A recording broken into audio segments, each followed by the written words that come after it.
Assalamualaikum warahmatullahi wabarakatuh. Perkenalkan, nama saya Anissa Eka Safitri, NIM 2019-12121 dari kelas 4A Pengauditan. Di sini saya akan menjelaskan tentang kasus Enron dan KAP Arthur Andersen. Enron merupakan perusahaan dari penggabungan antara Internord atau penyalur gas alam melalui pipa dengan Houston Natural Gas. Kedua perusahaan ini bergabung pada tahun 1985. Bisnis inti Enron bergerak dalam industri energi, kemudian melakukan diversifikasi usaha yang sangat luas bahkan sampai pada bidang yang tidak ada kaitannya dengan industri energi. Kronologi kasus Enron dan KAP Arthur Andersen.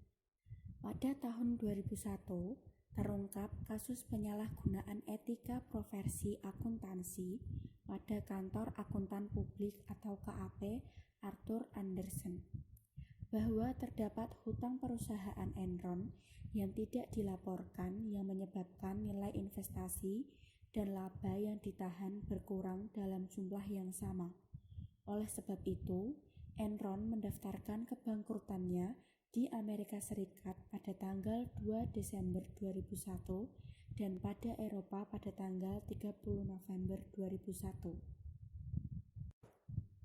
Sebelum terungkapnya kebangkrutan Enron, KAP Andersen mempertahankan Enron sebagai klien perusahaan dengan memanipulasi laporan keuangan serta penghancuran dokumen atas kebangkrutan Enron.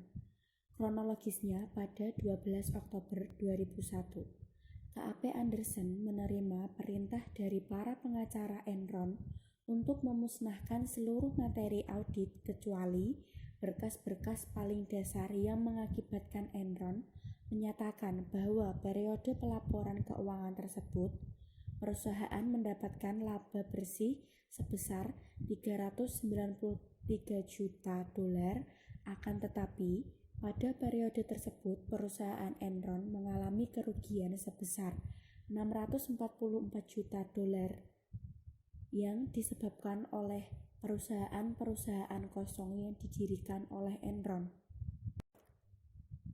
KAP Arthur Andersen menghadapi berbagai tuntutan di pengadilan. Diperkirakan tak kurang dari $32 miliar harus disediakan untuk membayarkan kepada para pemegang saham Enron yang merasa dirugikan atas kinerja auditnya yang tidak benar. Terlebih lagi, ratusan mantan karyawan Andersen yang juga marah melayang gugatan kepada Andersen. Dampak dari kasus Enron dan KAP Arthur Andersen. Yang pertama, terhadap Enron Corporation. Pada Februari 2001, nilai saham Enron terus melonjak menjadi $90, tetapi pada tanggal 2 Desember 2001, Enron, sebuah perusahaan beromset $100 miliar, menyatakan dirinya bangkrut setelah sebelumnya sempat dinobatkan sebagai perusahaan Amerika terbesar ke-8 dan tidak mampu membayar utang-utangnya serta menanggung kerugian sebesar $50 miliar, dan pada hari itu juga harga saham Enron ikut anjlok sampai dengan 26 sen. Yang kedua yaitu terhadap Arthur Andersen. Kebangkrutan Enron menyeret akuntan publik Arthur Andersen karena memanipulasi labanya. Akhirnya, pada tahun 2001, Arthur Andersen harus membayar utang $32 miliar Amerika Serikat sehingga perusahaan ini tidak bisa diselamatkan. Melalui putusan yang dipimpin oleh Hakim Melinda Harmon, Arthur Andersen mendapatkan hukuman percobaan 5 tahun, denda $500.000 dan dicabut kewenangannya untuk mengaudit perusahaan publik di Amerika Serikat. Pada tahun 2002, perusahaan ini secara sukarela menyerahkan izin prakteknya sebagai kantor akuntan publik setelah dinyatakan bersalah dan terlibat dalam skandal Enron dan menyebabkan 85.000 orang kehilangan pekerjaannya, yang dilakukan dengan menonaktifkan 7.000 pegawainya, menjual prakteknya di Amerika Serikat, kehilangan ratusan kliennya, dan merumahkan ribuan pegawai di seluruh dunia.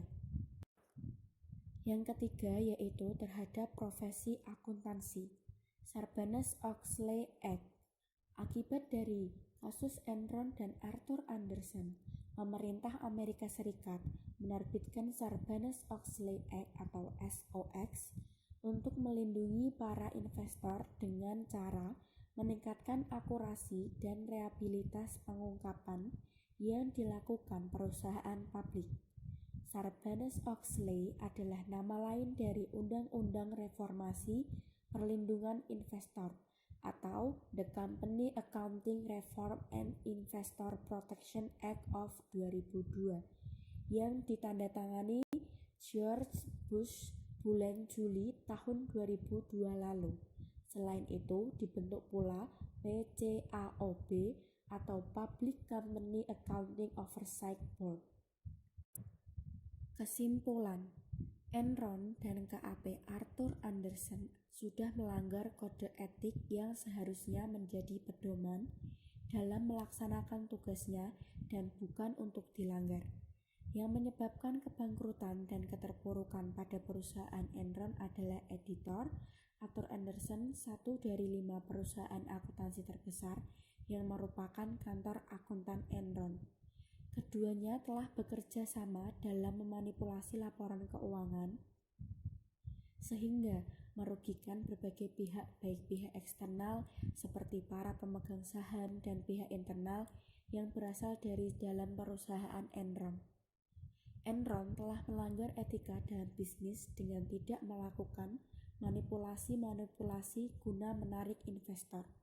Sedangkan Arthur Andersen yang bertindak sebagai auditor pun telah melanggar etika profesinya sebagai seorang akuntan.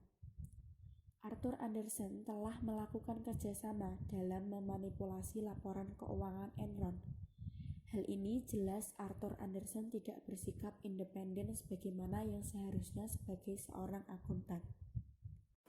Sekian yang dapat saya sampaikan tentang kasus Enron dan KAP Arthur Andersen. Apabila ada salah kata atau pengucapan, saya mohon maaf. Terima kasih atas perhatiannya. Wassalamualaikum warahmatullahi wabarakatuh.